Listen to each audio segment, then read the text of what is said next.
Hola a todos, bienvenidos a este capítulo número 5 de Leyendo un capítulo diario de nuestro libro favorito. Bueno, el día de hoy, antes de grabarles este capítulo, pues me fui a comer algo súper delicioso acompañado de mis mejores amigas, ya que yo me encontraba de cumpleaños. Así que venimos a comer unas deliciosas hamburguesas. Hacer un agradecimiento especial para todas mis amigas.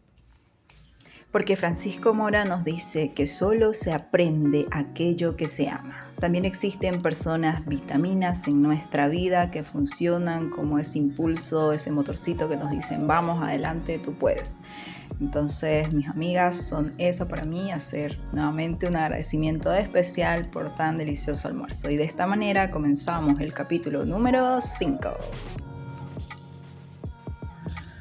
Capítulo 5 del libro de neuroeducación de Francisco Mora. Página 59. Del color de las mariposas al pensamiento abstracto. Pregunta: ¿qué hace que a los niños se les llene el cuerpo de alegría cuando piensan en ese día que van a hacer una excursión? ¿Cuál es el porqué de esa alegría pensando en escapar de la pequeña cárcel que representa la clase donde se les enseña en el colegio? ¿Por qué muchos niños recordarán toda la vida cuando en una excursión el maestro les explicó el tamaño y las formas diferentes de muchas hojas, el significado multicolor de las alas de las mariposas y el espectro de colores del arco iris? Sin duda, porque ello significa activar los códigos cerebrales profundos heredados a lo largo de los tiempos en los que aprender y memorizar era consecuencia de la activación de los procesos emocionales que generan la curiosidad y como consecuencia abrir la ventana de la atención en espacios abiertos a todo aquello que es útil y sirve a la supervivencia biológica. Aprender para un niño de hoy, en ese contexto lleno de sonidos, tal vez ancestrales de colores y formas diversas, sigue siendo sencillamente placentero e intenso. Y eso es también el juego. Ya lo hemos apuntado antes. Un mecanismo emocional disfrazado, con el que el niño adquiere habilidades y capacidades a través de la vorágine de cambios que realiza su cerebro a grandes velocidades. Un colorario se puede sacar de todo esto.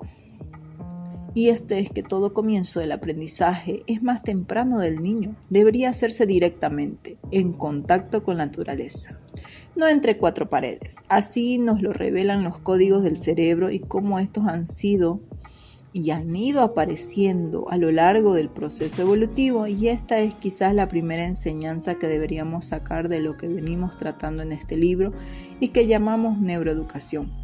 Lo primero de esto nos enseña es que lo más obvio que un niño no comienza a aprender con ideas y con abstractos, sino con percepciones, emociones, sensaciones y movimientos obtenidos del mundo sensorial, como reacción al mundo real, fuente primigenia de los estímulos y primer maestro del niño. En el mundo y todo lo que hay en él frente a él, lo que primero enseña al niño. Y aprender de ese mundo es básico, no solo cuando niño, sino después en las enseñanzas regladas y para el resto de su vida, pues estas sensaciones y percepciones y sus experiencias serán los cimientos de su futuro aprendizaje abstracto. El niño es una esponja que absorbe y recoge como si fuera agua todo lo sensorial que le rodea. Los colores, las formas, los movimientos, las distancias entre los objetos, los sonidos y las texturas, el gusto y el olor de las cosas.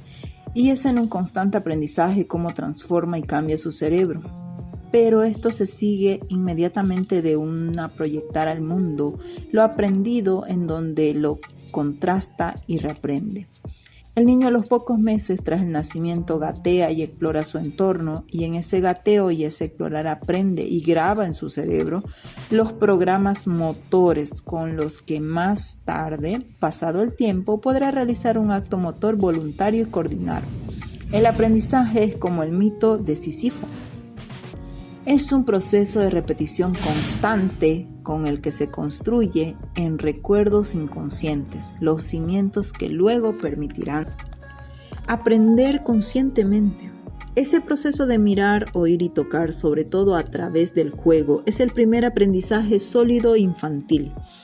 Y todo ello conjugado con la inmediatez de esos significados emocionales que proporcionan los padres y principalmente la madre, y todo cobra sentido de supervivencia, que quiere decir de seguridad a seguir vivo a través de la emoción, ese fuego que cincela y forja de realidad todo lo que se ve y se toca. Hoy empezamos a vincular lo muy negativo que puede resultar para el cerebro de un niño de 1 o 2 años mantenerlo encerrado en una guardería, cuando es bien sabido que las paredes de una guardería deberían ser jardines amplios y extensos llenos de cosas, vivas o no.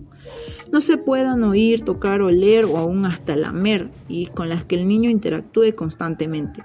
Será con este andamiaje sólido con el que luego el niño construirá el edificio sólido de las ideas y el pensamiento abstracto. Y es que nunca hay que olvidar el proceso de evolución biológica, porque poco se puede entender en cualquier área del conocimiento sin tenerlo siempre presente. Y hay que tenerlo en cuenta para entender cómo el proceso de aprendizaje sensorial directo se transformó con el aumento y complejidad del cerebro.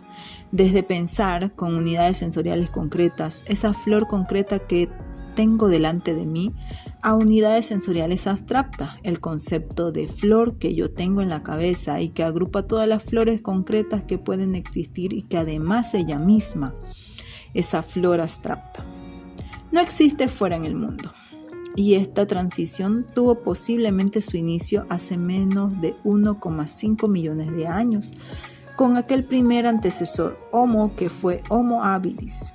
El cerebro de Homo habilis posiblemente fue la cocina primigenia de la mente humana, esa máquina capaz de nombrar cosas abstractas y de planificar y decidir objetos, alcanzar y comunicarlos, con ello pasar del lenguaje y el mensaje sensorial y emocional directo con signos onomatopeyas al mensaje simbólico cifrado. Así se comenzaron a distinguir las cosas del mundo, nombrándolas con el viejo lenguaje emocional, sino con el nuevo no ético, es decir, con una idea, un abstracto, siquiera rudo y elemental, y con ello la clasificación de esos abstractos de lo que vemos, flor, hoja, árbol, base elemental del conocimiento tal como hoy conocemos. ¿Acaso conocer no arranca claramente del distinguir y clasificar? Sin duda, pero el mensaje importante de transmitir aquí es el de la transición y evolución de ese concreto sensorial al abstracto de las ideas, para señalar lo importante que es aprender desde muy temprano y bien lleno de realidad lo sensorial directo, pues es eso lo que le da fundamento sólido para elaborar y aprender bien y transformar pues esos concretos en abstractos. Este proceso de transición que hemos comentado para la evolución se recopila primero en el desarrollo ontogénico del cerebro humano. Luego se sigue en los primeros años del niño ya en contacto directo con el mundo. De todo ello ya empiezan a sacar algunos principios básicos para la neuroeducación que deberían llevarnos a cambiar muchas cosas en el inicio del proceso de aprendizaje humano. Insisto en ello. A un niño de 2 o 3 años se le deberían enseñar los diferentes tipos de hojas, flores, plantas, animales y todos los infinitos registros de formas y colores en el campo, en la naturaleza, y menos en el aula con dibujos, ni tampoco con películas. El niño necesita, en la información inicial, saber y aprender que en una flor, cogiéndola con las manos, mirándola directamente, oliéndola, apreciando y distinguiendo el tacto de los pétalos y distinguiendo mirando el cielo un azul de otro, y de todo ello, como acabo de apuntar, con la protección y el sentimiento emocional, con la sonrisa del padre o el maestro, solo así no lo olvidará jamás y anclará además sus futuros conocimientos abstractos de una forma sólida sobre cimientos perceptuales emocionales reales y directos. Solo así construirá luego las ideas de forma más consciente y procederá con ellas a las reflexiones y a las construcciones racionales y la hipótesis de una forma más consolidada. Con tristeza se oye decir cada vez con más frecuencia